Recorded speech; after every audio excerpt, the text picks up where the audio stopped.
주시옵소서. 오늘 진행되는 이 모든 시간과 앞으로 진행될 5주 동안 지낼 때 그 모든 시간 가운데에서도 함께하여 주시옵시고 그 시간 가운데에서 저희 모두가 주님의 은혜를 받을 수 있도록 인도하여 주시옵소서. 감사드리며 예수님 이름으로 기도드렸습니다. 아멘. 우리 찬양을 먼저 할 건데요. 좀 예배 학교 첫 시간인 만큼 힘 넘치고 파이팅 넘치게 했으면 좋겠어요. 그래서 자리에서 먼저 한번 일어나 볼까요? 자리에서 일어나셔서 함께 목소리와 또 몸짓, 율동으로도 찬양해 보셨으면 좋겠습니다. 그럼 내 안에 부어주소서 함께 찬양하겠습니다.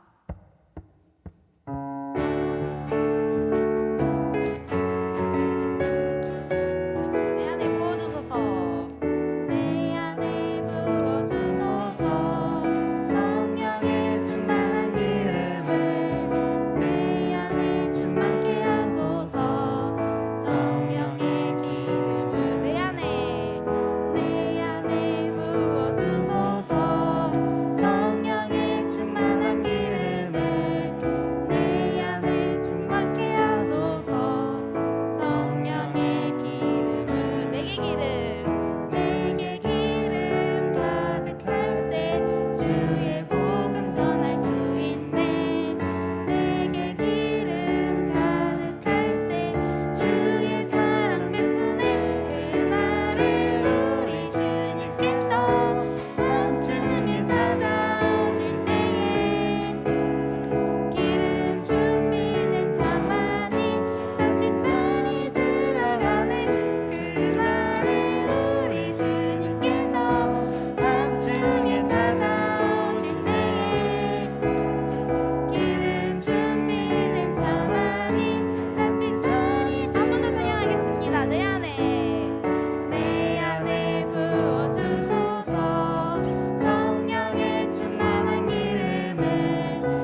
같이 옆 사람이랑 도는 건데 지금 돌기가 어려운 것 같아서 제자리에서 했는데 그 모습이 너무 다들 귀여우셔가지고 네, 우리 그 다음 찬양은 같이 천국은 마치 찬양하면서 천국의 그 소망을 갖고 찬양하셨으면 좋겠습니다.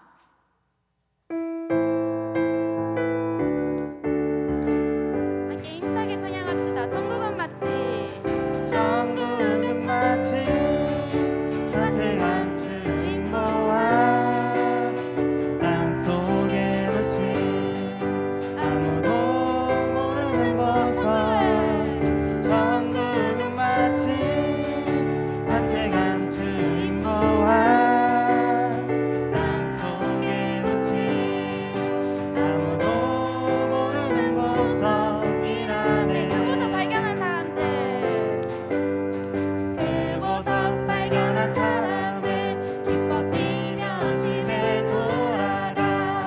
집 팔고 땅 팔고 냉장고 팔아 뛰어 이그 맛을 사고 말 거야. 천국은 마치 천국은 마치 밭에 간 주인 보아 땅속에 묻힌 아무도 모르는 보석. 천국은 마치 밭에 간 주인 보아 땅속에 묻힌 아무도 모르는 보석이라네. 그 보석 그 보석 발견한 사람은 기뻐 뛰며 집에 돌아가. 집 팔고 땅 팔고 냉장고 팔아 뛰어 이그 맛을 사고 말 거야. 천국은 마치 천국은 마치 밭에 간 주인 보아 땅속에 묻힌 아무도 모르는 보석. 천국은 마치 밭에 간 주인 보아 땅속에 묻힌 아무도 모르는 보석이라네. 네, 우리 찬양은 여기까지 하고요. 이제 자리에 앉으셔서 한 가지만 두고 함께 기도할 때 오늘 저희가 찬양에서 불렀던 것처럼 정말 성령의 부어주심을 함께 두고 기도하셨으면 좋겠습니다. 하나님이 주신 마음으로 저희가 살아가야 하지만 또 성령의 부어주심이 없으면 저희는 금방 또 무너지고 다른 사람을 사랑하지 못하는 마음으로 또 나아가기 때문에 이 시간 저희의 마음에 성령의 부어주심을 허락하셔서 이 시간을 통하여서도 주님의 일을 볼 수 있게 해달라고 그렇게 함께 기도하셨으면 좋겠습니다. 함께 기도하시겠습니다. 하나님 아버지 감사합니다.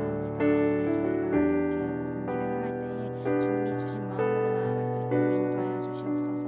주님 저희는 너무나도 악하고 부족하여 주님이 허락하시지 않으면 주님께서 정말 성령님 허락해 주시지 않으면 아무것도 해나가지 못할 때가 너무나도 많습니다.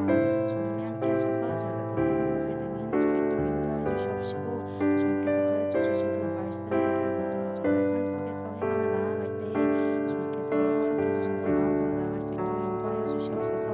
주님께서 이 모든 시간들을 계획하심을 믿습니다. 주님께서 이 모든 시간들을 정말 인도하심을 믿습니다. 이 시간들을 통해 주님께 한 걸음 더 나아가게 하여 주시옵시고 주님을 알 수 있도록 인도하여 주시옵소서.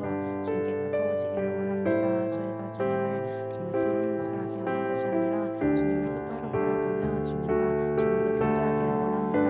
하나님과 멀리 정말 관계하는 관계가 아닌 주님과 함께하며 정말 진심으로 못된 그런 교제를 할 수 있는 저희들이 될 수 있도록 주님이 그렇게 인도하여 주시옵소서.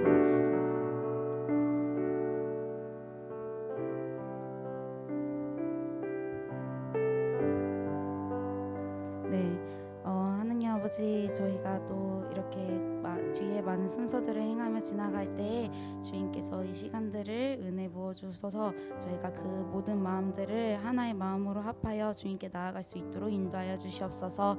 이 시간들이 그냥 흘러가는 것이 아니라 주님께서 모든 것을 계획하심을 믿습니다. 그 계획하심을 믿고 저희가 그 은혜를 누리며 나아갈 수 있는 시간들이 될 수 있도록 인도하여 주시옵소서. 감사드리며 예수님 이름으로 기도드렸습니다. 아멘.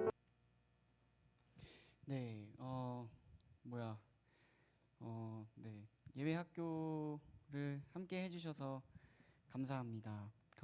감사하고, 네, 특별히 청소년부 친구들은 약간 반강제로, 거의 강제로 지금 저기 앉아 있는데 그 찬양팀 시간을 떼서 이제 같이 이제 하는 거고, 장년부 분들은 지금 장창혜 권사님과 정창훈 지사님께서 지금 함께 하고 계신데 너무 감사드리고, 예배에 대해서 우리가 항상 예배를 하고 있지만 좀 잘 알지 못했던 것들, 그리고 예배에 대한 오해들을 이제 풀 수 있는 시간이 이 시간이 되었으면 좋겠고요. 그리고 그 이후 시간들부터는 조금 실질적으로 그러면 어떻게 이제 우리 현대 이제 우리가 예배를 어떻게 하면 좋을까, 이제 그런 얘기를 하려고 합니다. 여기 이게 잘 안 보이시면 가까이, 네, 가까이 오시면 좋겠습니다. 네, 가까이 오시면 좋겠습니다.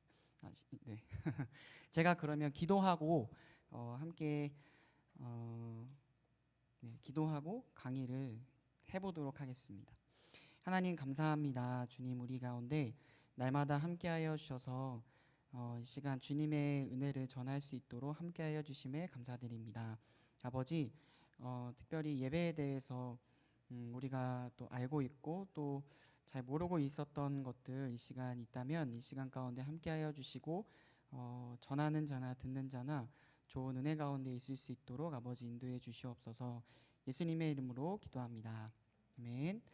자, 여러분, 제가 사실 이 예배 학교를 처음 시작할 때 이 얘기를 꼭 하고 싶어서, 사실 이제 다른 시간들은 물론 다른 분들에게 맡겼지만 이 얘기를 꼭 하고 싶어서 이제 예배학교 처음부터 끝까지를 이제 다 계획하고 이제 준비를 했어요. 그러니까 이제 다음 이후 시간들도 물론 들으시면 너무 좋겠지만 이 강의를 꼭 제가 전한다고 해서가 아니라 꼭 들으셨으면 좋겠다라는 마음으로 강의를 준비를 했습니다. 조금 딱딱할 수도 있고 어쩌면 역사적인 얘기를 막 하게 될지도 모르겠어요. 그래서 이 시간에 이제 강의를 들으면서 이런 부분을 내가 잘 몰랐었네라고 했었던 부분들을 잘 이제 캐치해서 해보면 좋겠습니다. 먼저 여러분, 내가 생각하는 예배란 그 공란이 있는데요. 한번 거기다가 잠깐 적어보면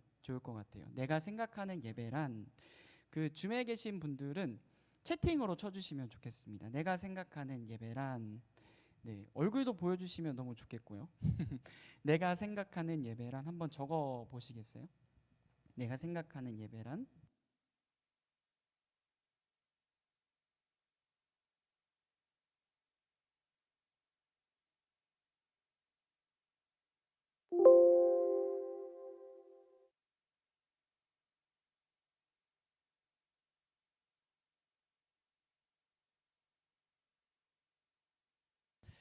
네, 내가 생각하는 예배란,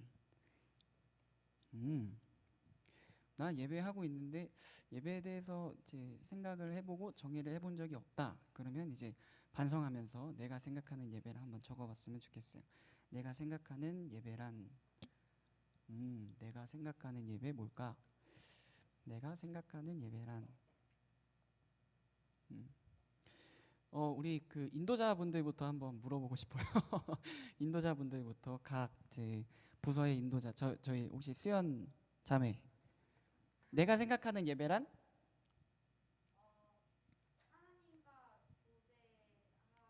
네. 박수 한번 쳐주시면 좋겠습니다. 하나님과 순종하고 하나님께 예배, 하나님과 교제하고, 네, 하나님의 말씀에 순종하는 시간.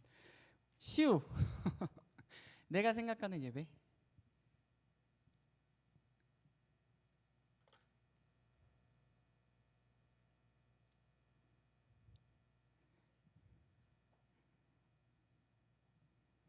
주 앞에 엎드려. 삶의 예배. 내가 생각하는 예배란? 정연이 물어볼 거예요. 기다리세요. 여기 영준이도 물어보고 작년부 분들 중에 한 분도 여쭤보겠습니다. 내가 생각하는 예배, 시우.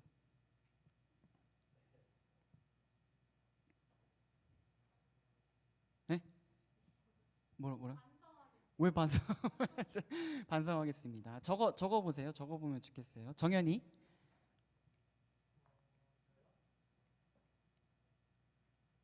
네, 정연이라 그랬죠. 네, 정연.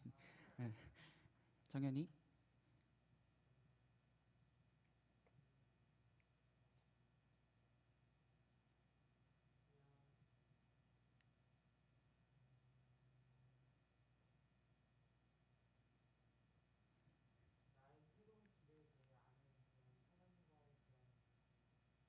나의 새로운 길에 대해.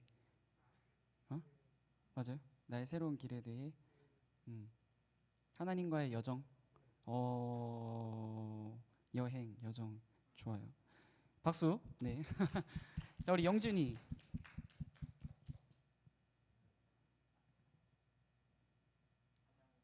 찬양과 기도와 말씀.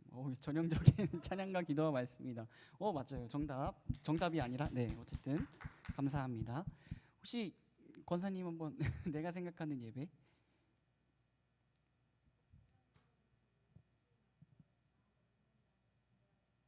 네, 주님 앞에 마음과 정성 다해 찬양하고. 네. 네, 말씀을 듣고 또 말씀을 위해 따르는. 맞아요. 감사합니다. 네, 이게 다 생각하는 나름대로 생각하는 이제 예배에 대해 우리가 그려봤는데, 이 강의를 통해서 예배에 대해서 잘 정립을 하고, 또 예배에 대한 오해들이 혹시 있다면 질의응답을 통해서 또 그런 시간들을 한번 가져봤으면 좋겠어요. 어쩌면 우리 가운데 제일 친숙한 게 예배고, 또 그리스도인에게 제일 또 중요한 게 예배잖아요. 우리가 천국에 가게 되면 하나님 앞에 계속해서 예배를 드리게 될 텐데, 자, 네, 이게 잘, 네.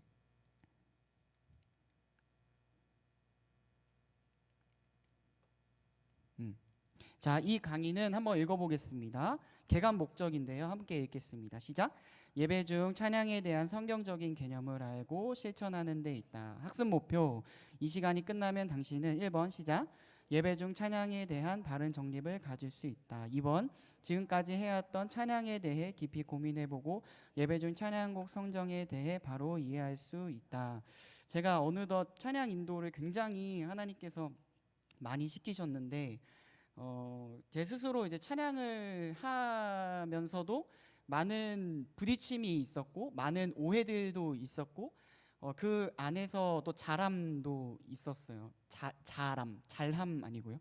자람, 네, 성장함이 이제 있었어요. 그래서 그런 것들 속에서 이제 어느덧 또 신학을 또 하게 되고, 그래서 예배에 대해, 특별히 찬양에 대해서 조금 정립을 하고, 언젠가는 찬양팀에게 꼭 얘기를 해주고 싶은 생각이 좀 많이 들어서, 그래서 이제 제가 배웠던 것들, 그리고 제가 가지고 있었던 것들을 저 스스로도 정리를 해보고 여러분에게 꼭 얘기를 해드리고 싶어서 이 강의를 준비를 했습니다. 자, 그러면 여러분, 예배란 뭘까요? 예배란 뭘까?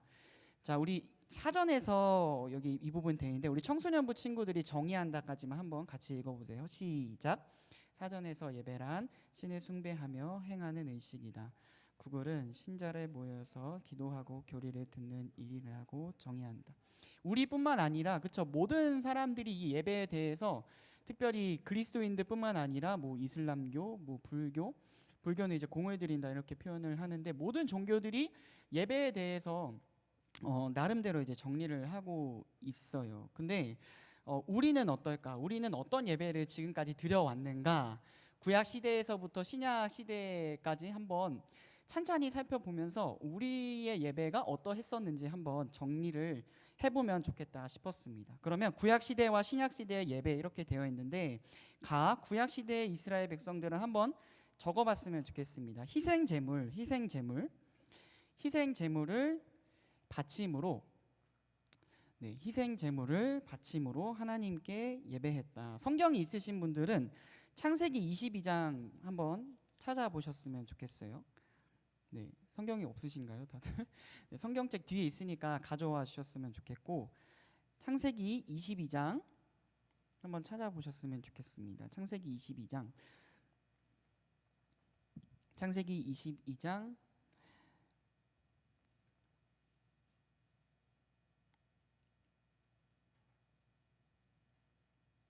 네, 창세기 22장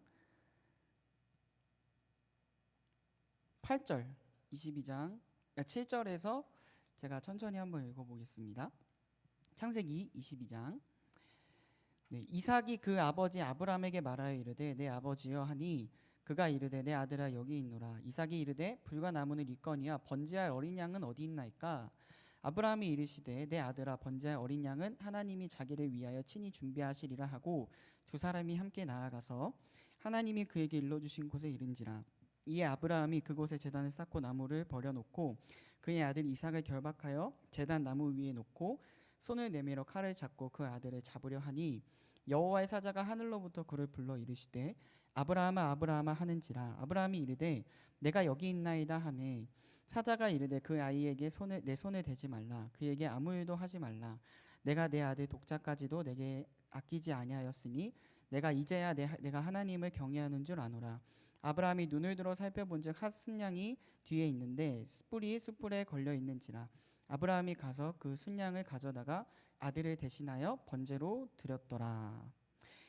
여러분 잘 아는 이제 이삭과 아브라함의 이제 내용이에요. 네, 하나님께서 아브라함에게 그 아들 이삭을 번제로 드리라고 이제 말씀을 하셨지만 그 마음을 보시고 시험하셨지만 그 마음을 보시고 이제 그렇게 하지 말라고 얘기를 하시죠. 그런데 하나님 앞에 아브라함과 이삭과 하나님 그 사이에 어떤 제사를 위해서 그러니까 예배를 위해서 어떤 물건을 이제 내놓는데 그게 뭐죠? 하나님께서 예비하신 순양이에요. 구약 시대의 모든 예배들은 제사를 꼭 드릴 때 희생을 드릴 제물이 필요했어요. 양이든 염소든 비둘기든 이제 레위기의 말씀이 이제 쭉 등장하거든요. 항상 그 희생 제물이 꼭 필요했어요. 그래서 구약 시대 이스라엘 백성들은 희생 제물을 바침으로 하나님께 예배했다, 제사했다 이렇게 알게 되는데, 자 나번 동물을 희생으로 적어봅시다. 동물을 희생으로 삼아 제물로 드리는 것이 제사의 중심이었다. 자 신약 시대의 모든 성도들은 예수 그리스도의 피 흘림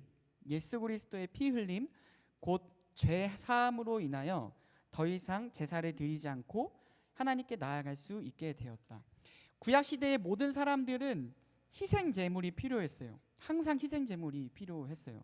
근데 우리가 히브리서 말씀을 이제 함께 보게 되면 희생 제물이 되어 주신 분이 태어나시고 또 등장하시는데 그분이 누구세요? 예수 그리스도이신 거예요. 그래서 하나님과 우리 사이의 담을 허물어 주시고 예수님께서 십자가에 못 박혀 죽으실 그때에 휘장이 찢어지죠. 성소에 제사장만 들어갈 수 있는 휘장이 찢어지고 우리가 단번에 예수 그리스도의 이름으로 예배를 할 수 있게 되었다라는 것을 이야기할 수 있어요. 히브리서 9장 22절 하반절은 이렇게 되어 있는데 피 흘림이 없은즉 죄 사함이 없느니라 이렇게 되어 있습니다. 한번 읽어볼까요? 같이 읽겠습니다. 시작. 피 흘림이 없은즉 죄 사함이 없느니라. 다시 시작. 피 흘림이 없은즉 죄 사함이 없느니라. 피 흘림이 없으면 죄 사함이 없다라고 이야기하고 있는 거예요.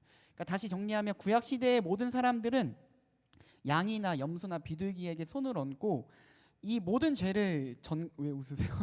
모든 죄를 전가했어요. 전가하고서 그 제물을 하나님 앞에 드림으로 번제나 어떤 많은 제사의 방법들로 하나님 앞에 드림으로 자신의 모든 죄를 이제 속죄하였죠. 근데 예수님께서 이 땅에 오신 이유가 여러분 뭐예요? 우리의 죄, 그렇죠? 맞아요. 우리의 죄 때문에 예수님께서 오셨잖아요. 그러니까 예수님께서 죽으신 이후에 지성소로 들어가는 휘장이 찢어지고 우리가 모든 곳에서 주 예수 그리스도로 이름을 부르는 모든 곳에 하나님 앞에 예배를 할 수 있게 된 거예요. 우리가 기도할 때 항상 마무리 기도를 어떻게 하죠? 예수님의 이름으로 기도합니다. 그러니까 우리의 유일한 중보자는 예수 그리스도이신 거예요. 하나님과 우리 사이에 담을 허물어 주신 예수 그리스도. 자, 4번. 구약 시대와 신약 시대의 예배에는 구원을 또는 죄 사함을 이렇게 적으면 좋겠습니다. 죄 사함을 받은 성도들이 주를 예배함으로 목적이 같다. 예배의 대상 하나님이시고 예배의 근거는 핏불입니다. 구약 시대에도 피의 제사로 하나님 앞에 예배를 드렸고, 그래서 그 제단에 보면 굉장히 그 피로 막 얼룩져서 막 피 냄새가 정말 진동하고 그랬었던 시대가 있었어요. 근데 우리는 어때요? 예수님의 이름을 부르기만 하면 누구든지 예수 그리스도의 이름으로 하나님 앞에 예배를 할 수 있게 되었고, 하나님께 나아갈 수 있게 된 거죠. 자, 그러면 뭐가 같냐면 구약 시대나 신약 시대나 피 흘림이 이제 같은 거예요. 우리 예배함의 근거는 이제 피 흘림이죠. 예수 그리스도께서 우리를 위하여 죽으신 그 대속의 은혜로 우리가 주로 인해서 구원을 얻게 되었고, 또 그것으로 인해서 우리가 하나님 앞에 예배를 드릴 수 있게 된 것이 구약 시대나 신약 시대나 동일하다. 이거를 먼저 알고 계시면 좋을 것 같고, 두 번째, 구약의 제사와 그러면 신약의 예배 방법의 차이가 있잖아요. 우리는 지금 뭐 양이나 뭐 음매하는 그 양이나 이제 음매 소군요. 이렇게 데리고 제물을 데리고 와서 잡지 않고, 그렇죠? 우리는 뭐 정말 프리하게, 어쩌면 정말 너무나도 쉽게 하나님 앞에 예배를 하게 되는데, 자, 예수님께서 이 땅에 오심, 십자가에 달려 돌아가시고 부활하신 이후에 그 예배가 어떤 방식으로 바뀌었는지, 자, 제사 방식으로 드리지 않고 적어볼까요? 주의 이름으로 단번에 예배할 수 있게 되었다. 히브리서에 그런 표현이 나오거든요. 단번에, 완전히, 예수께서 죽으신 이후에 완전히 단번에, 이런 표현이 이제 나와요. 네, 자, 나번. 요한복음 4장 21절에는 이렇게 나와 있어요. 예수께서 이르시되, 예수님께서 예배에 대해서 유일하게 언급하신 부분이 요한복음 4장이거든요. 예수께서 이르시되, 여기서 여자여는 사마리아 여인이에요. 내가 사마리아 여인에게, 거기에서 그 사마리아예요. 여자여, 내 말을 믿으라. 이 산에서도 말고, 적어볼까요? 이 산에서도 말고, 예루살렘에서도 말고, 다시, 이 산에서도 말고, 예루살렘에서도 말고. 폰트가 다 깨졌네요. 이 산에서도 말고, 예루살렘에서도 말고. 그러니까 원래는 성전이 이렇게 있는데 그 성전 안에 들어가서만 우리가 예배를 할 수 있었어요. 그래서 사마리아 그 여자가 하나님 앞, 그 예수님께 뭐라고 물은 거냐면, 그 선지자요 이렇게 묻고, 그 누가 오실 때, 메시아가 오실 때 예배를 드릴 수 있게 되는데, 많은 유대 사람들은 저기 그 유대 땅에 있는 예루살렘에서만 예배할 수 있다고 우리에게 알려주었다. 근데 예수님께서 뭐라고 얘기하시냐면, 여자야, 내 말을 믿으라.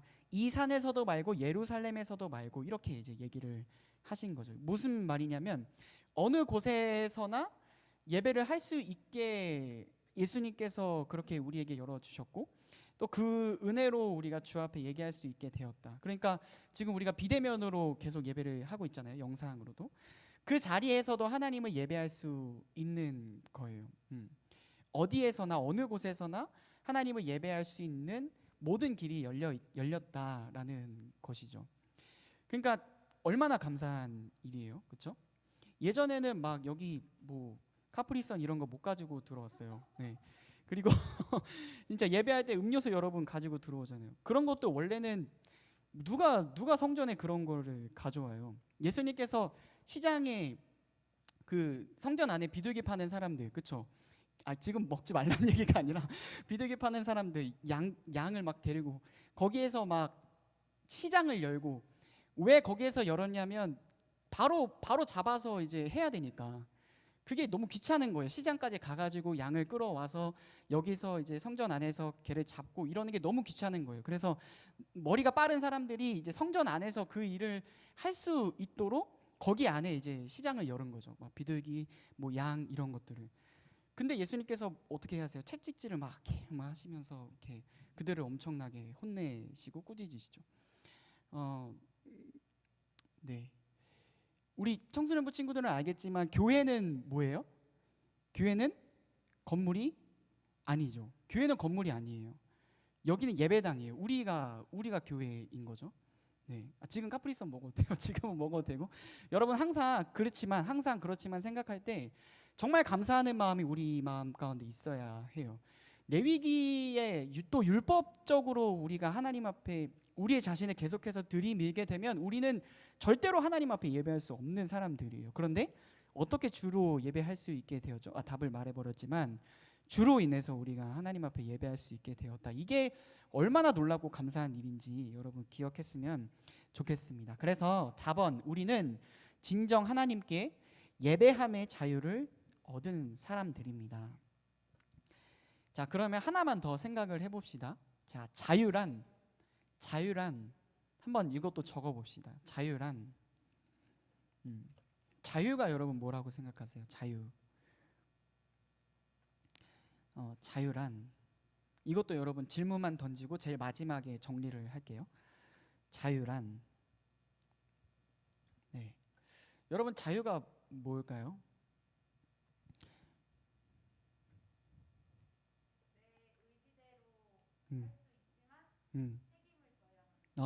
내 의지대로 할 수 있지만 책임을 져야 하는, 거의 제가 말하고 싶은 정답에 근접했는데 정말 그렇죠. 내 의지대로 할 수 있지만 책임을 져야 하는 게 자유예요. 자유를 특별히 이제 교회 안에서 예배함에 있어서 자유를 얘기하고 할 때 제가 꼭 얘기를 하고 싶은 게 바로 신호등이에요. 신호등. 우리가 이제 신호등을 왜 지키죠? 맞아요. 안 죽으려고 지키는 거예요. 준법을 우리가 지키는 이유가 안전하기 위해서, 보호받기 위해서 우리가 지키는 거거든요. 하나님의 말씀을 지키는 일도 마찬가지인 거예요. 예배함에 있어서 우리에게 자유가 주어졌지만 그 안에 있어서 성경 안에서 우리가 예배하게끔 또 할 수 있도록 계속해서 가르치고 독려하는 이유가 안 죽기 위해서인 거예요. 우리가 살기 위해서. 그 사실을 기억하면서 계속 강의를 진행하겠습니다. 고린도후서 3장 17절 이렇게 되어 있어요. 주는 영이시니, 적어보겠습니다. 주의 영이 계신 곳에는 자유가 있느니라. 주의 영이 계신 곳에는 자유가 있느니라. 그래서 답언을 한번 같이 읽어보겠습니다. 시작. 신약의 많은 교회들과 초대교회, 중세, 종교개혁의 모든 교회들의 예배 형식이 전부 달랐다. 하지만 이들은 모두 하나님께서 어떻게 예배하시기를 기뻐하시고 어떠한 형식을 갖추어야 하나님과 하나님의 말씀이 온전히 임재하시는 방식일지를 깊이 고민한 것이다. 예배에 있어서는, 하나님께 나아감에 있어서는 모든 곳에서 우리가 구역으로 예배드릴 때 다르고 또 이렇게 예배 방식이 다 다르잖아요. 대예배 다르고 청년부 예배 다르고 청소년부 예배 다르고 이렇게 예배가 다 다르지만 다 무엇을 향해 이제 있는 거냐면 하나님 어떤 형식을 갖춰야 하나님과 하나님의 말씀이 온전히 임재하시는지 그것에 대해서 깊이 고민하고 신약 시대의 사람들과 또 초대교회, 중세교회, 종교개혁 시대 그리고 지금까지 이 예배를 계속해서 유지하고 지켜오고 있는 것입니다. 자, 요한복음 4장 23절에서 24절의 말씀입니다. 아버지께 참되게 예배하는 자들은 뭐죠? 영과 진리로 예배할 때가 오나니 곧 이때라. 아버지께서는 이렇게 자기에게 예배하는 자들을 찾으시느니라. 하나님은 영이시니 예배하는 자가 영과 진리로 예배할지니라. 자, 여기서 영은 뭘까요? 영은 성령이죠. 성령입니다. 또 다른 보혜사라고 되어 있어요. 요한복음 14장 17절에 이렇게 나와 있어요. 그는 진리의 영이라. 자, 그럼 여기서 진리는 뭘까요? 두 가지를 가리키고 있는데 올바른 말씀의 선포와 예수 그리스도를 말해주고 계세요. 요한복음 4장 6절은 이렇게 이야기하죠. 내가 곧 길이요 진리요 생명이니. 예수 그리스도를 통해서 우리가 주께 나아갈 수 있는 담력을 얻게 된 거예요. 항상 감사하면서 주 앞에 예배하는 우리가 되었으면 좋겠습니다. 하나님을 예배함에 있어서 진정한 자유와 기쁨을 누리려면 적어봅시다. 하나님의 말씀에 비추어 우리의 예배가 잘 되고 있는지 지속적으로 점검해야 한다. 다시, 하나님의 말씀에 비추어 우리의 예배가 잘 되고 있는지 지속적으로 점검해야 한다. 예전에도 말씀을 드렸지만 예배 중에 가장 중요한 요소를 꼽자면 말씀입니다. 말씀이에요. 찬양도 말씀을 근거해서 찬양을 해야 하죠. 그렇죠? 그래서 예배 중 가장 중요한 요소 저거 말씀입니다. 그래서 지금의 예배의 순서는 하나님의 말씀을 더욱 집중하기 위해서 세워진 거예요. 특별히 이제 강의 안에 나와 있진 않지만 찬양을 함에 있어서 하나님의 말씀을 우리 마음밭에 바로 듣고 바로 새기기 위해서 하나님 앞에 마음을 여는 시간이죠. 그래서 모든 인도자들은 이제 말씀에 더욱 집중하기 위해 마지막에 제 마무리 끝에 하나님 오늘도 우리에게 말씀하여 주시고 전하는 말씀하시는 담임 목사님과 또 누군가를 위해서 교육자를 위해서 항상 기도를 하고 이제 내려옵니다. 그래서 우리의 모든 이제 예배의 초점은 말씀이다. 말씀이다. 왜 말씀일까요? 그러면 전 질문을 하는 걸 되게 좋아해서 시연이 왜 말씀일까요?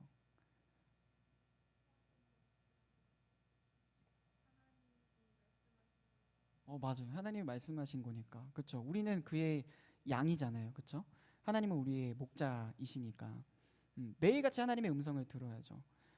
우리는 양과 같아서 그릇 행하여 각기 제 길로 갔거늘 이렇게 여러분 다 양이라고 생각하셔야 돼요. 그 양을 유튜브에 치셔서 양이 어떤 모습을 가지고 있는지 꼭 한번 보셨으면 좋겠어요. 굉장히 우둔하고 그렇죠? 굉장히 멍청하고 여러분이 그렇다는 게 아니라 양이라는 존재 자체가 그래요. 순수해 보이지만 엄청 매서울 때는 엄청 매섭고 이제 그렇거든요. 눈도 잘 안 보여서 이제 그 근거리에만 이렇게 있고 어떨 때는 막 수풀에 막 이렇게 박혀 있어가지고 목자가 이렇게 그거를 또 끄집어내주기도 하고 이제 그래요. 그래서 우리는 하나님의 말씀을 이제 항상 들어야 합니다. 예배 중 가장 중요한 요소는 말씀입니다. 그러면 지금까지 이제 항상 모든 것들을 이제 전제로 여러분에게 말씀드렸는데 그러면 예배 찬양이 뭘까? 예배 찬양이란 뭘까? 이제 본격적으로 이제 예배 찬양에 대해서 말을 하고 싶어요. 자, 구약 시대 예배 중 찬양. 대표적으로 출애굽기 15장이 있어요. 출애굽기 14장에는 홍해 사건이 등장하거든요. 그래서 모세가 이제 그 사건을 배경으로 시를 작성하게 되는데 가장 이제 고대의 시이다라고 알려져 있어요. 그 시 안에는 이제 대표적인 제의적인이라는 말이 있는데 지정이 되어 있어서 그 시를 이제 항상 부르고 항상 이제 외쳤다라는 걸 이제 보게 됩니다. 출애굽기 15장 이제 모세의 노래예요. 모세의 노래이다. 한번 찾아볼까요? 네, 한번 찾아봅시다. 출애굽기 15장.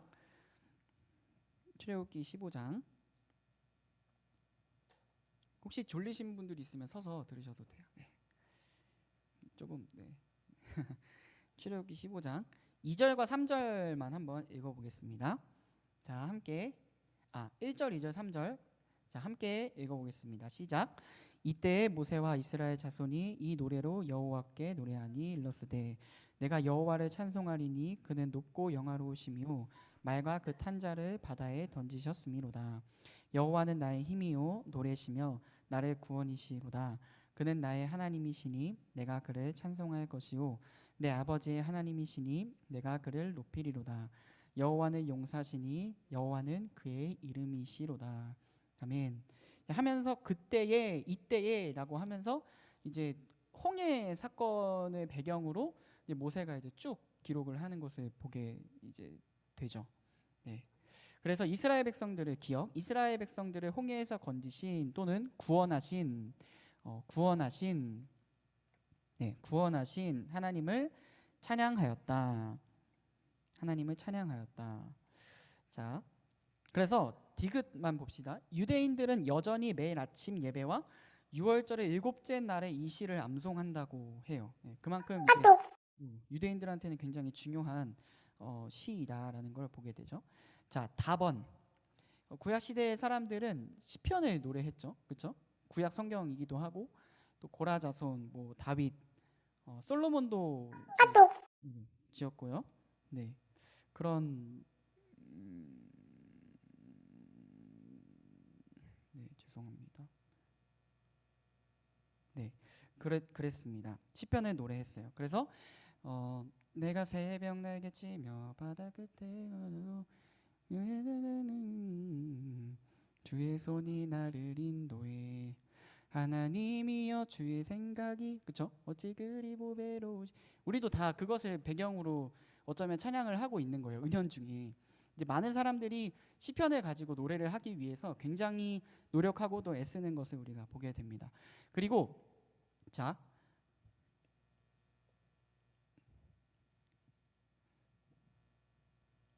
제발 네 탐임이라는 악센트 법칙을 지켜서 시편을 읽으면 그 자체가 멜로디가 되도록 하였다. 여러분 우리가 정식으로 절대음이라고 지어진 게 도레미파솔라시도 이게 절대음이라고 지어진 게 대략 제가 알기로는 대략 AD 4세기로 알고 있어요. 그러니까 예수님께서 오신 이후에 한 3,400년대 정도에 이제 그게 이제 지어졌다는 걸 이제 알고 있거든요. 근데 이제 이때 사람들은 이제 절대음이라는 게 이제 없었어요. 그래서 이제 이런 게 있는데 이게 이제 히브리어인데요. 뭐 여기 읽어보면은 할렐루야예요. 할렐루야 이거거든요. 할렐루가 찬양합니다고요. 야가 이제 야훼 이제 하나님 우리가 여호와로 부르는 그래서 할렐루야 할 때도 하나님을 찬양합니다라는 거를 알고 하셔야겠죠. 할렐루는 뭐라고요? 찬양합니다. 찬양하세. 찬양하세. 그리고 야는 뭐예요? 야훼 할 때 여호와 그거거든요. 그래서 여기를 이제 악센트를 이제 찍어서 읽다 보면은 어떤 음이 생긴대요. 제가 그거를 찾아보려고 했는데 이제 못 찾았고 이게 음이 생긴대요. 같이 이제 부르다 보면 뭐 할렐루 뭐 이게 아무튼 되겠죠. 그래서 그런 음이 생긴대요. 되게 신기하지 않나요? 그래서 시편을 이제 낭독하고 읽다 보면은 그 음이 이제 생기는 거예요. 그래서 그 음으로 막 이렇게 부르게 되고 아무튼 그런 운율적인 것들을 하면서 하나님을 찬양했다. 그럼 신약 시대는 어떨까? 신약 초대교회 예배 중 찬양은 역시 또 시편을 노래하였어요. 시편을 노래함. 또 이들은 시편뿐만 아니라 격식을 차리지 않고 자유롭게 노래하기를 굉장히 좋아했어요. 일종의 복음송이죠. 지금 현대교회 음악 CCM의 3당 범주가 이에 속한다고 합니다. 신령한 노래라고 되어 있는데 신령한 노래에 대해서 시와 찬송과 신령한 노래에 대한 이제 그 부분을 가지고 신약 시대의 사람들은 특별히 이제 이 구절을 가지고 하나님 앞에 이제 예배를 하기를 기뻐했어요. 골로새서 3장 16절 이렇게 되어 있어요. 같이 읽어볼까요? 시작. 그리스도의 말씀이 너희 속에 풍성히 거하여 모든 지대로 피차 가르치며 건면하고 시와 찬송과 신령한 노래를 부르며 감사하는 마음으로 하나님을 찬양하고 여기에 이제 시와 찬송과 신령한 노래 이 부분을 가지고 하나님을 찬양했죠. 여기서의 시는 보통 이제 그렇진 대부분 그렇게 얘기하진 않지만 보통 시편이라고 이제 많이 해석을 하고 이제 찬송과 신령한 노래는 이제 그 기타 이제 어떤 것이다 이렇게 얘기를 하고 또 그렇게 해석을 많이 해요. 자, 시편은 하나님 앞에 영감된 노래임을 함께 고백하였던 많은 시대의 사람들이 있었습니다. 자, 그러면 종교개혁 시대에는 어땠을까? 종교개혁 이후에 예배 중 찬양. 여러분 종교개혁이 뭔지 아시나요? 종교개혁. 루터 아세요? 몰라요? 맨날 루터 칼빈 하는데 그쵸? 잘 모르겠죠. 종교개혁을 잠깐 설명을 하면 면제부는 아세요? 세계사 공부한 사람. 그렇죠. 돈 받고 죄를 사해 준다고 하기도 하고 아무튼 그게 제일 이제 그때 당시 심했던 부분이죠. 그래서 교황 지금 이제 로마 카톨릭 그러니까 가톨릭이라고 불리는 지금의 이제 성당 지금의 이제 그곳이 로마 카톨릭에서부터 이제 시작을 한 건데 굉장히 부패했어요. 특별히 아까 얘기했던 면죄부에 대해서 이제 너 죽은 사람을 위해서 그냥 둘 거냐? 그 사람 구원받기 위해서 너 이 표 사야 된다. 라고 하면서 그 표를 굉장히 비싸게 이제 사고 성경도 지금 여러분 성경 얼마나 많아요. 성경도 교황만 가지고 있었어요. 그때 당시 사제들만. 이 부분에 대해서 루터라는 사람이 종교 개혁을 이제 일으키는데 95개조 방방문 나중에 이제 우리 그 시우랑 정연이는 그쵸 그때 더북 뮤지컬 보러 갔었잖아요. 예. 95개조 방방문을 이제 붙이고 이제 종교 개혁이 일어나죠. 그래서 이제 목사님들은 꼭 결혼을 해야 하는 그런 상황 이제 이 되었고, 되게 좋은 마음으로. 왜냐하면 이제 지금 신부님들은 결혼 안 하시잖아요. 다 그런 이제 교리들 가운데 이제 있는 거죠. 그 중에 칼빈이라는 사람이 이제 장로교의 기반이 되는 교리들을 이제 작성을 한 거예요. 예전에 또 시우랑 정연이는 기독교 강요라는 그쵸? 기독교 강요라는 초판을 이제 아무튼 그런 것들을 이제 기반으로 이제 삼아서 이제 종교 개혁을 일으키게 되고 그것을 기반으로 삼아서 17세기에 와서 영국에 있는 여러분 들어보셨던 웨스트민스터 그렇죠? 웨스트민스터라는 곳에서 5년 6개월 동안 이 장로교의 법칙을 이제 세우게 되는 거예요. 장로교라면 특별히 하나님의 말씀에 대해서 기반을 삼아서 하나님 앞에 예배를 해야 한다라는 것을 정리를 해 놓은 거죠. 우리가 여러분 대예배 때 어떤 거 고백하죠, 그렇죠? 웨스트민스터 소유리 문답을 계속해서 고백하는 거예요. 지금 10계명까지 이제 왔는데 이제 그런 거죠. 그래서 종교 개혁을 이제 시대에 살아갔었던 모든 사람들이 예배에 대해서 어떻게 정의를 했냐면 예배 규정 원리라는 것들을 이제 적어놓고 그것을 위해서 정리를 하게 되었어요. 한번 밑에 읽어보겠습니다. 시작. 하나님께서 예배를 위해 다 같이 시작. 하나님께서 예배를 위해 제정하셨다고 보고 예배 안에는 규정적으로 어떠한 요소들이 들어가야 한다고 정의함. 그 요소들로 기도, 성경 봉독, 설교, 시편 찬송, 성례가 있다. 이렇게 이제 되어 있습니다. 예배의 규정적인 원리, 예배 안에는 이런 것들이 반드시 들어가야 한다라는 것을 이제 기반 삼아서 이렇게 정하게 된 거죠. 우리 교회도 이 부분을 이제 따르죠. 네, 지금 이제 저희 이제 주보인데 여기 성시교독이라고 되어 있는 거 여러분 모르셨을 수도 있어요. 그러니까 사실은 시편을 이제 고백하는 거예요. 성시, 그러니까 시편을 교독하는 그런 시이다. 사실 시편으로 찬양을 해야 되는 게 원래는 더 좋고 더 맞지만 그것을 운율을 따라서 하기가 이제 너무 힘드니까 많은 이제 사람들이 교독하자 그러면 교독을 해서 하도록 하자라는 것을 이제 만들어 놓고 주로 시편을 가지고 이제 함께 이제 교독을 하게 되죠. 교독문에 자세히 보시면 시편이 대부분이고 또는 뭐 요한복음 이제 다른 어떤 절기에 따라서 함께 고백하고 이런 것들이 이제 주로 이제 있는 거예요. 주로 시편이고 기도도 있고 설교도 있고 성찬과 세례는 주로 우리가 부활절과 성탄절에 이제 주로 하게 되죠. 그냥 따라가시면 안 돼요. 그러니까 예배하실 때도 여러분이 앞으로 여기 있는 친구들도 권사님이 되고 그렇죠? 네. 그 특별히 수연자매는 권사가 돼가지고 유소년부 이렇게 부장을 하겠다 이런 얘기도 이제 예전에 했었는데 그냥 이제 교회가 물론 이제 목사님을 존중하는 마음에서 그렇게 하는 거는 굉장히 좋지만 교회가 여러분에게 계속해서 가르치고 또 하는 대로만 해서는 안 되는 거예요. 여러분도 주도적으로 어떤 부분에 있어서 만약에 만약에 물론 우리 교회 목사님들은 저를 포함해서 그렇게 하지 않으려고 굉장히 많이 노력을 하지만, 왜냐하면 다른 복음을 전하면 저주를 받거든요. 그렇죠? 다른 복음을 전하면 저주를 받기 때문에 그렇게 하지 않으려고 굉장히 노력을 하지만, 어떠한 부분에서 성경대로 하지 않는 부분이 있다면 꼭 얘기를 해 주셔야 되는 거예요. 그게 성도의 권리입니다. 네. 그래서 네, 그걸 얘기를 하고 싶고, 아무튼 그래요. 자, 그래서 웨스트민스터 신앙고백서는 니은만 한번 보겠습니다. 같이 한번 읽어볼까요? 좀 길지만 같이 읽어보겠습니다. 시작. 하나님께 드리는 일반적인 종교 예배들의 요소들은 이러하다.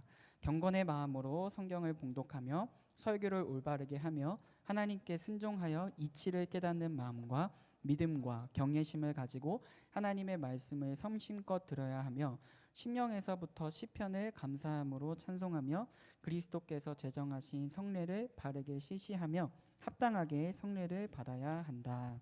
그러면 지금까지 시편 계속 나와서 그러면 우리가 시편만 고백을 해야 되냐, 이런 이제 의문이 들 수도 있어요. 근데 20세기 미국 정통 장로교회 OPC라는 곳이 있는데 성경에 관련된 구절들을 살피면서 이 부분에 대해서 굉장히 심도 있게 논의했던 적이 있어요, 미국에서.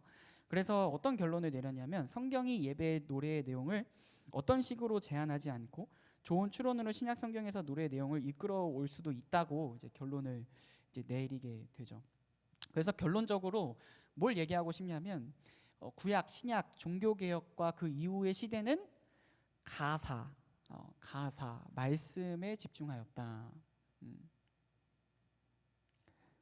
왜 그랬냐면, 계속 우리가 시편을 얘기했잖아요. 그러니까 시편은 하나님께서 제정하신 것이라고 이미 우리가 보고 이제 믿음으로 받아들이는데, 음율에 대해서 성경에 나와 있는 부분이 없어요.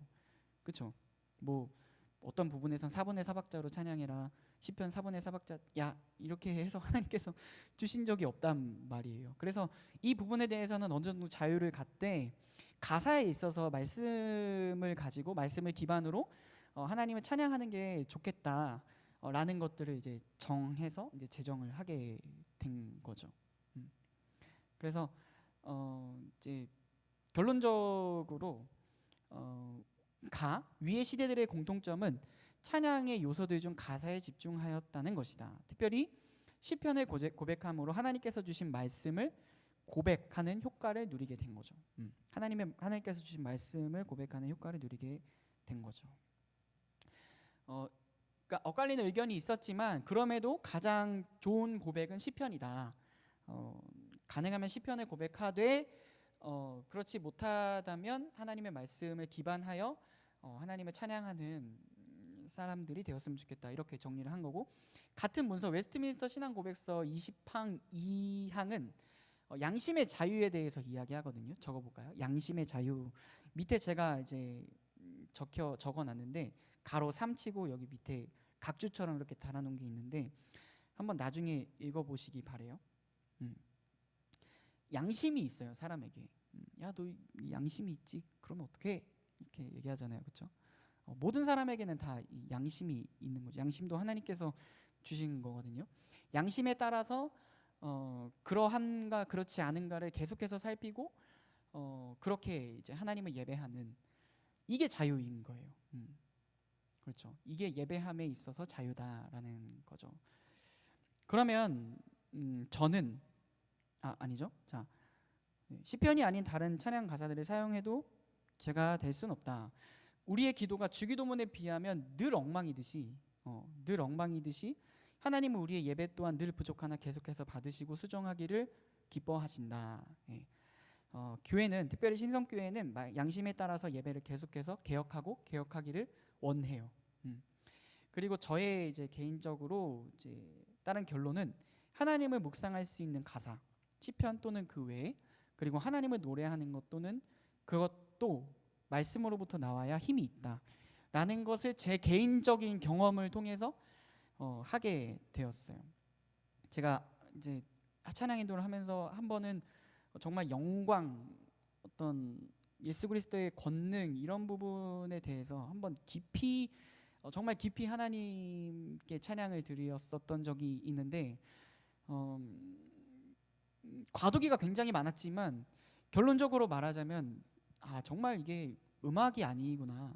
악기에 있어서 이런 부분들을 우리가 지키고 또 노력하는 것보다 가사에 좀 더 집중을 하고 하나님의 말씀에 대해서 근본을 두고 하나님을 찬양하는 것이 더욱 힘이 있고 더욱 무슨 표현이 있을까? 더욱 감사한 일이구나라는 걸 이제 스스로 결론을 이제 맺게 되었어요. 그래서 이제 그것들을 기반을 삼아 우리가 예배팀 안에서 좋은 곡을 선별하는 게 굉장히 중요해요. 네.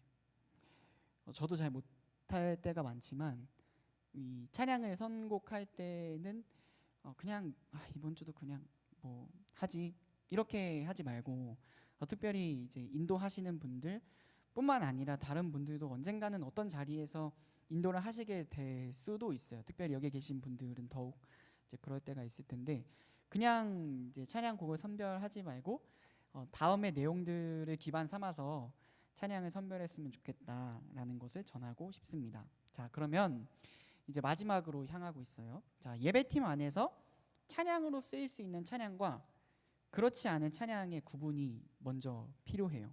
예를 들면 이제 히즈윌 같은 찬양이 굉장히 좋지만 가시 이런 찬양들은 굉장히 주관적이기도 하고 이 찬양을 만들 때부터 이것을 예배 찬양, 그러니까 여기서 예배 찬양이라 하면 밑에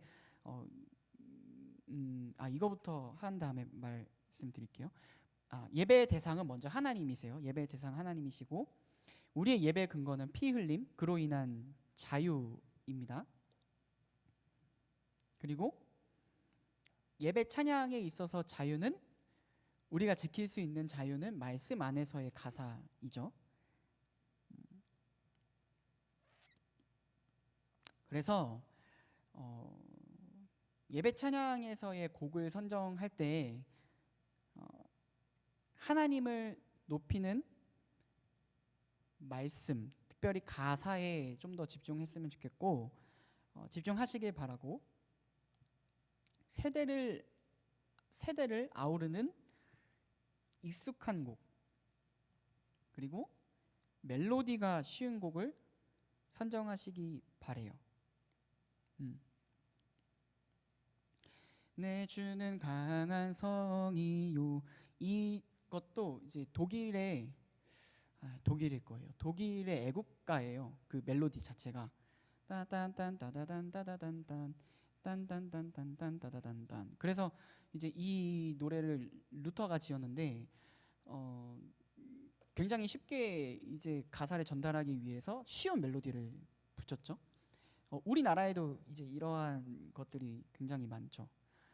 예전 이제 사람들만 보아도 아리랑 같은 데다가 이제 찬양을 붙여서 부르기도 하고 예수님이 좋은 걸 어떡함 이렇게 예수 이렇게 해서 이제 찬양을 이제 부르기도 하고 습은 뭐예요? 네, 찬양을 부르기도 하고 그런 거예요. 그러니까 최대한 쉽게 많은 사람들이 부를 수 있게 예배팀만 뭔가 흠취해가지고 막 주님 막 이러지 말고 그런 찬양을 선별해라. 아까 희주의 이제 찬양을 잠깐 예를 들었는데 우리가 쉽게 아는 광야와 같은 것들은 이미 많이 이제 됐으니까. 근데 이제 가시나 이제 뭐 많은 곡들 중에서 예배 찬양으로 쓰지 않은 곡들이 있단 말이에요. 그러니까 이 구분을 먼저 하셨으면 좋겠어요. 이 부분은 조금 더 쉽고 가사에 우리라는 내용도 이제 들어가 있고 찬양함에 있어서 이제 예배 찬양으로 만들어진 곡이구나. 이런 부분의 구분과 그리고 둘째는 이제 평소에도 우리가 쉽게 들을 수 있는 CCM. 뭐 제가 생각하기에는 나는 사마리아 여인에게 말을 건다 이런 찬양은 어노인팅을 좀 뭐라고 하는 건 아니지만 예배 찬양으로 쓰일 수 있을까 싶어요. 그러니까 나는 사마리아 여인의 여기서 나는 이제 예수님인데 이제 부르는 사람이 나가 돼버리면 안 되잖아요. 그러니까 못 모르고 이제 찬양을 하게 되면은 내가 사마리아 여인에게 말을 거는 건가 이렇게 된단 말이에요. 그러니까 이제 가사에 있어서도 어떤 청유형, 청유형이 뭔지 아시죠? 이렇게 뭐뭐 하자, 뭐 이렇게 해서 이제 하나님을 높이자, 기뻐하자 이렇게 하는 주로 가사들을 하시기를 바라고, 물론 이제 그런 부분에 있어서 하나님이 야 너 뭐 이렇게 하시진 않겠지만 이제 그 안에 자유는 있지만 항상 이제 생각을 하면서 이 찬양이 좀 더 하나님께서 기뻐하실 만한 찬양이 있겠다라는 마음을 가지고 이제 했으면 좋겠어요. 또 이제 어떤 찬양들이 있을까요? 여러분 좋아하는 찬양 중에 부메랑 같은, 히즈윌의 부메랑, 이런 찬양들은 이제 부메랑 던지기 잘했지 하고 끝났는데 이게 다 같이 하면서 찬양이 될 수는 없는 거잖아요. 그러니까 이런 구분이 좀 극단적이긴 하지만 이런 부분이 좀 이제 필요한 거예요. 그리고 제가 너무 히즈윌을 너무 좋아하긴 하지만 이제 히즈윌이 찬양을 만들 때도 그런 마음으로 만들었을 것 같아요. 이게 예배 찬양으로 쓰일 수는 없겠다. 우리가 고백하는 노래이니까 그런 부분에 있어서는 자유롭지만 우리가 함께 여기서 예배라 하면 이제 함께 모여서 할 수 있는 이제 예배 찬양을 이제 말하는 거예요. 그럴 때는 이런 찬양들은 지향하는 게 좋겠다. 또 뭐가 있을까요? 뭐 여러 가지가 있겠지만 한번 계속 살펴봅시다. 그래서 제안을 하고 싶은 건 가능하면 할 수 있으면 시편으로 가사를 붙여서 찬양을 하는 것들을 이제 추천을 합니다. 예를 들면 찬송가 중에도 그런 찬양이 많아요. 눈을 들어 산을 보니 노래를 많이 부르네요. 도움 어디서 오나 이런 것도 있고, 하나님은 나의 목자시니 내게 부족함이 없으리로다. 나로 하여금 푸른 풀밭에 부끄럽네요. 듣게 하시며, 이런 노래도 있어요. 그러니까 시편 23편을 근거로 이제 찬양을 하게 되는 거죠. 그리고 복음성가 중에는 굉장히 많죠. 하나님은 너를 지키시는 자, 시편 122편이고요. 우리 보좌 앞에 모였네, 시편 계시록이죠. 나의 영혼이 잠잠히, 이것도 시편 이제 122편이고요. 최근에는 이제 제이어스에서 시편 118편을 이제 찬양을 했는데, 여호와는, 네, 한번 찾아보세요. 까먹었네요. 여호와는 내 힘이시, 네, 까먹었어요. 네.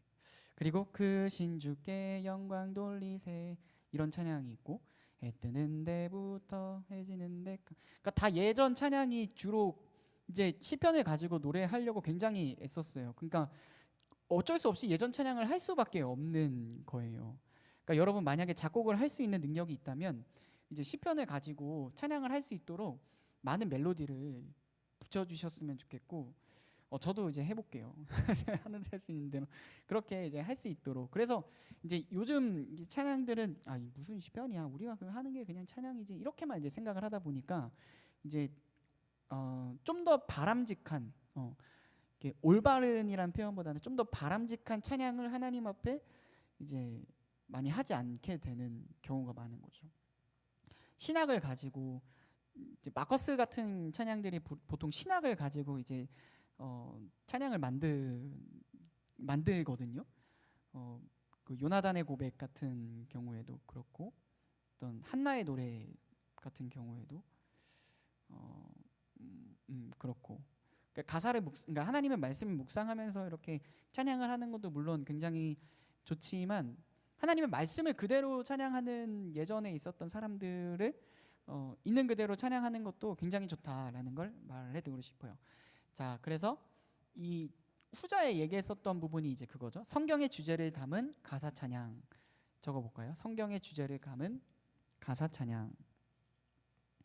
뭐 여러 주제들이 있겠죠. 사랑, 뭐 그리스도의 사랑, 하나님의 사랑, 성령님의 사랑, 뭐 하나님의 구원하심, 창조하심, 이런 것들이 있겠죠. 먼저는 이제 하나님의 구원하심을 노래하지 않을 수가 없죠. 예. 구원하심이 보좌에 앉으신 우리 하나님과 어린 양께, 하나님의 구원하심에 대해서 찬양합시다. 찬양 인도자가 먼저 이제 선포하는 거죠. 하나님의 구원하심에 대해서 함께 찬양합시다. 이렇게 찬양하면서, 그 다음에 니은 그리스도의 죽으심. 예수님께서 우리를 위해서 죽으신 그 사랑, 날 위해 죽으신, 날 위해 다시 산 예수 그리스도, 다시 오실 그 사랑, 하나님 어린 양 송축하리라. 감옥게 하신 주 나의 모든 죄게 주여. 이렇게. 네. 그리고 부활, 주 예수 기뻐 찬양해. 부활하신 우리 주님, 영원히 무덤에 머물러 내 주 내 구주, 원수를 다 이기고 무덤에서 주제에 대해서. 그리고 창조하심, 주 하나님 지으신 모든 세계 내 마음속에 그리워 볼 때 주님의 높고 위대하심은. 또는 이제 참 아름다워라 주님의 세계는. 뭐예요? 왜 웃는 거지? 왜 웃으세요? 네, 그런 찬양들이 있다. 그리고 전지전능하심, 다스리심. 네. 이런 찬양들이 이제 있어요. 그 밖에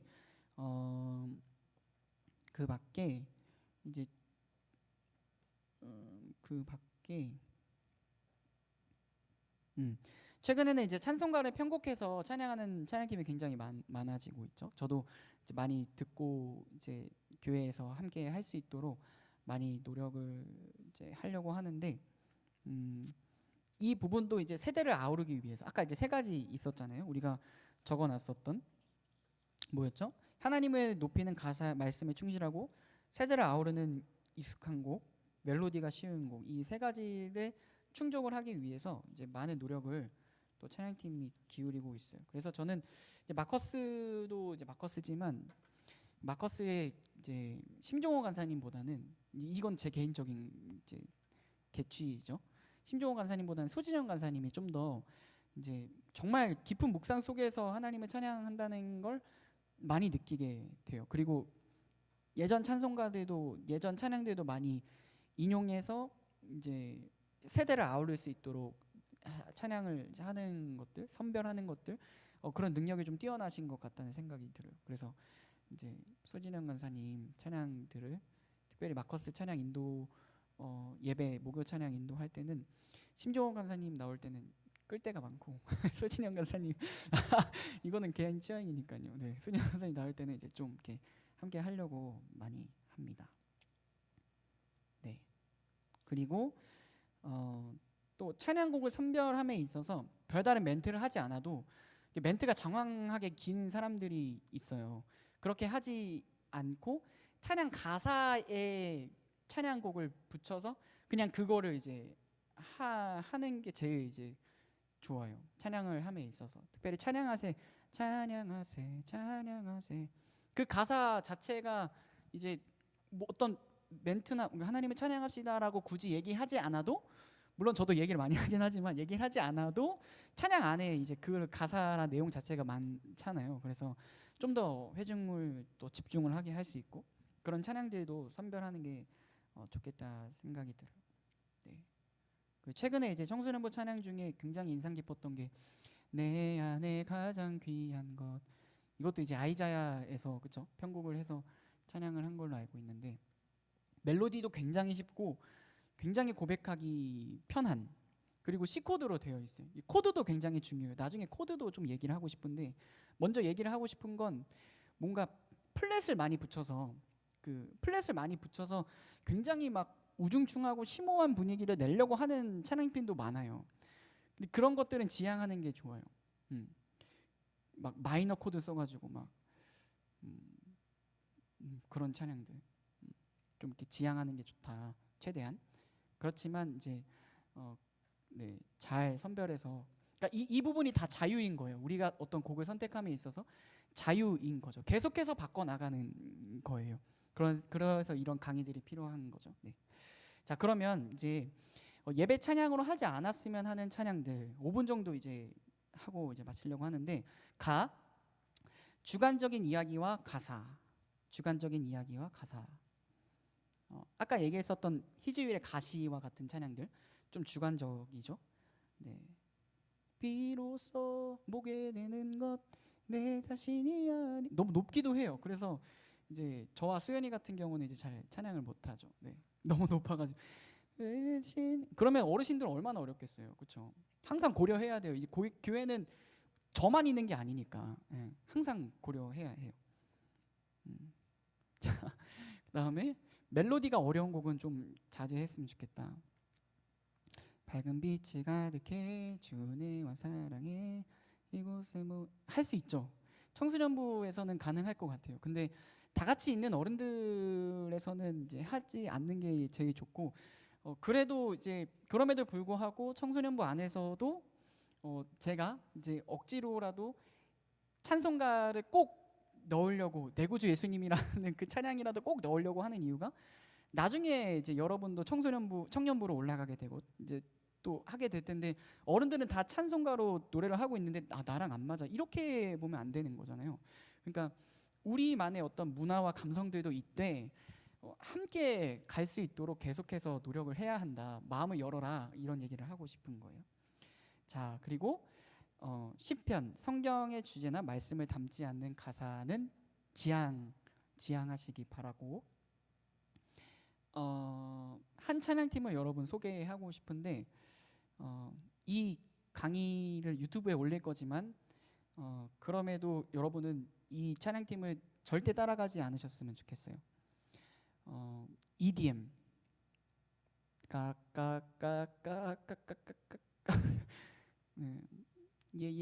예수 이렇게 안 돼요. 하지 마세요.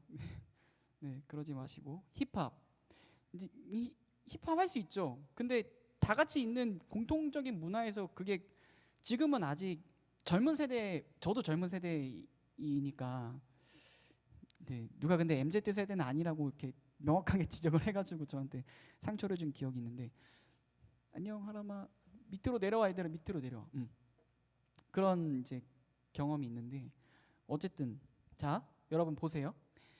뉴 제너레이션 워십 예전에 한때 디사이플스라고 불렸던 청관우 목사님이 이제 뉴 사운드 처치라고 지금 개척을 하셔서 하는데 한번 보시기 바래요. 재생.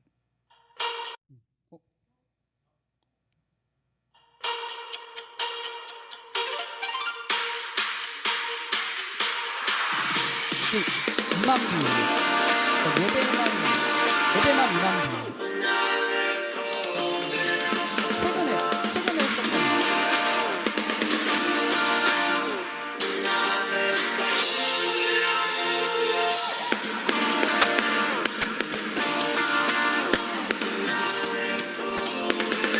무슨 말인지 하나도 모르겠어요.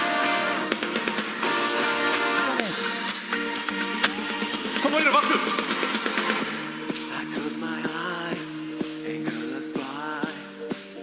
저는 일단 영어를 잘 모르고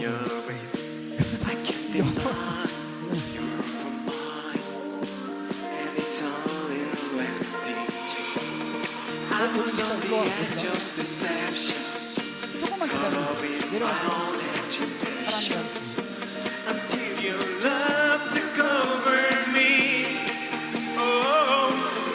사람이랑 나중 가면은 조금 이제 좀 더 이런 표현 좀 죄송한데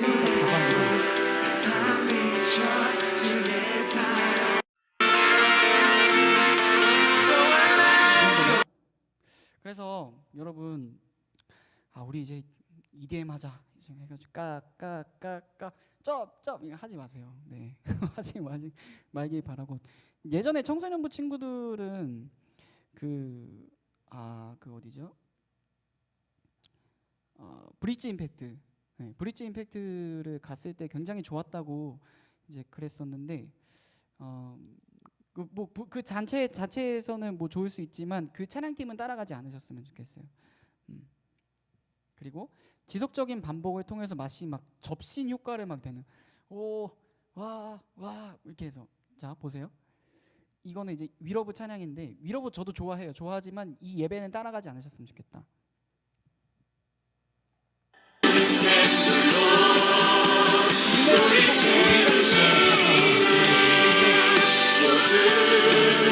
예배하는 자매여 온전히 영맞으리요 주를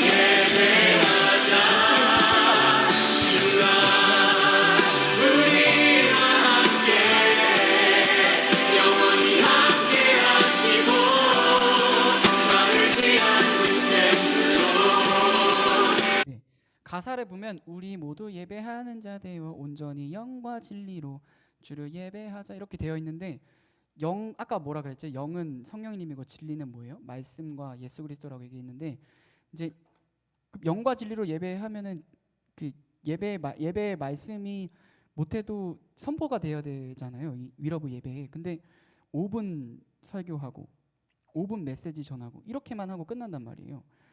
이런 것들을 주의해야 해요. 영과 진리로 예배한다고 하는데 물론 예수 그리스도로 예배를 하죠. 근데 하나님의 말씀이 선포되어지지 않는 예배는 반드시 주의해야 해요.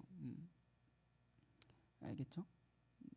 네, 그러셨으면 좋겠고, 자 그리고 악기에 지나치게 집중된 찬양, 그리고 단순한 가사를 지향하셨으면 좋겠고, 찬송가를 많이 하셨으면 좋겠어요.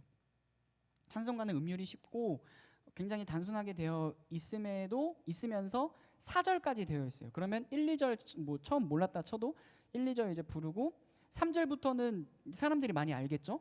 예, 그러면서 이제 생각도 할 수 있게 되고 좀 더 이제 가사에 집중하여서 이제 하나님을 찬양할 수 있게 되고, 그래서 찬송가의 그 내용들이 찬송가 중에도 물론 좋지 않은 내용들도 있어요. 특별히 내 주는 강한 성이 아까 얘기했지만 1절만 부르면 안 돼요.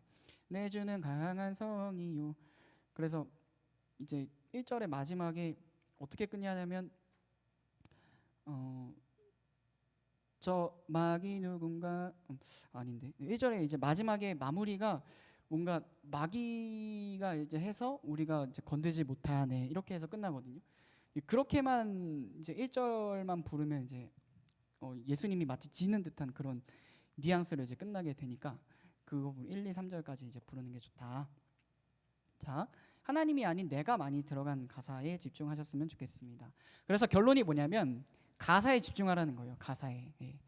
가사에 집중해서 하나님을 높이고 찬양하는 우리가 되었으면 좋겠습니다. 뒤에 부분들은 이제 콘티 안에 들어가야 할 요소들 이렇게 적어 놓긴 했는데 여러분 집에서 읽어 보셨으면 좋겠고, 특별히 예배 인도하시는 분들은 좀 더 참고해서 인도를 함께 하셨으면 좋겠습니다. 그래서 마지막에 결론적으로 우리가 자유에 대해서 이거는 이제 제 콘티고 옆에는 이제 시우 정현이 콘티인가 아무튼 이제 그런데 이제 제가 콘티의 내용과 이런 것들이 좋아서 이제 가져왔고,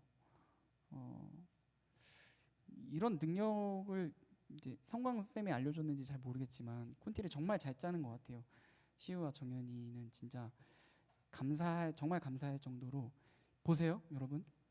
그 시편 139편 이제 일반적으로도 잘 알고 또 시편의 내용과 관련된 찬양이죠. 소리 높여는 뭐 이제 잘 모르겠지만 소리 높여서 하나님 찬양하자 이런 내용들이 주로 담겨져 있으니까 내 안에 가장 귀한 것 이 찬양은 C 코드이기도 하고 굉장히 쉬워요. 그리고 가사도 굉장히 내 안에 가장 귀한 것 예수를 알미라 금은보다 더 귀한 것 예수를 알미라 예수의 이름 굉장히 쉽고 마지막에 이제 우리 주 하나님으로 마무리를 이제 하는데 거룩하다 주 하나님. 그 찬양을 함에 있어서 내가 스스로 고백하는 찬양이 있지만 하나님을 높이고 기뻐하는 게 주가 되어야 한다는 걸 늘 기억하시기 바래요. 그게 더 힘이 있어요. 그렇게 안 해도 물론 되지만 그게 훨씬 힘이 있어요. 왜냐하면 우리는 한계적이잖아요. 우리는 굉장히 제한적이잖아요. 그래서 우리 막 하나님 우리 뭐 힘들고 해서 뭐 그렇습니다. 끝 이렇게 하는 것보다 하나님 위대하시고 전지전능하시고 높이시고 이런 것들을 계속해서 하나님을 높이고 찬양을 하다 보면 아 내가 믿고 있는 분이 하나님이시니 하나님이 이런 분이시구나. 나도 그렇게 살아야겠다. 나도 그 하나님을 믿으며 살아야겠다라는 믿음과 담대함과 확신이 더욱 생긴단 말이에요. 그래서 어떤 내 고백적인 물론 찬양들도 가끔 필요하긴 하겠지만 하나님이 어떤 분이신지 하나님의 위대하심을 높이는 그런 찬양들로 많이 했으면 좋겠다라는 겁니다. 그래서 결론적으로 진정한 자유는 모든 것을 할 수 있다는 생각과 그에 따르는 행동보다 모든 것을 할 수 있지만 하지 않으려 하는 생각과 그에 따른 절제가 이제 필요합니다. 네. 하나님은 그래서 우리에게 자유를 주신 거예요. 네. 로봇처럼 대하셨으면은 우리가 이렇게 살지 않았겠죠. 그럼에도 불구하고 오래 참으시고 계속해서 참으시면서 여러분의 예배 받기를 지금도 또 내일 우리 예배함에도 기뻐하십니다. 그래서 우리가 항상 예배함에 있어서 늘 주의하고 또 주시하여서 하나님을 진정으로 예배하는 우리가 되었으면 좋겠습니다. 네. 혹시 질문이 있을까요? 혹시?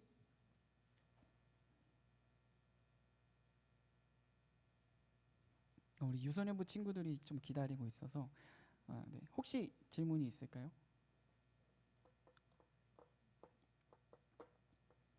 네, 없으면 네, 제가 기도하고 이제 이후의 시간들은 이제 각 이제 부서 각 이제 방별로 흩어지면 되는데 선생님들께서 방을 아시죠? 혹시 네네, 감사합니다. 그 방으로 아이들을 함께 인도해서 같이 이제 하면 좋겠습니다. 제가 기도하고 그러면 마치겠습니다. 하나님 감사합니다. 주님 조금 긴 시간 함께 예배에 대해서 특별히 예배 중 찬양에 대해서 함께 은혜를 나누고 또 여러 가지 지식들과 또 마음들을 전달했습니다. 하나님 우리 가운데 예배함에 있어서 늘 주의하여서 하나님을 또 기뻐하는 마음으로 예배할 수 있도록 인도해 주시고 하나님 또 하나님의 말씀에 비추어서 우리의 자유를 주께 드리기를 감사히 여길 줄 아는 우리 모두 될 수 있도록 하나님 인도해 주시옵소서. 두서없이 전했지만 하나님의 말씀이 우리 마음 가운데 잘 남게 되기를 진심으로 소망하며 예수님의 이름으로 기도합니다. 아멘. 감사합니다. 너무 감사합니다. 수고하셨습니다.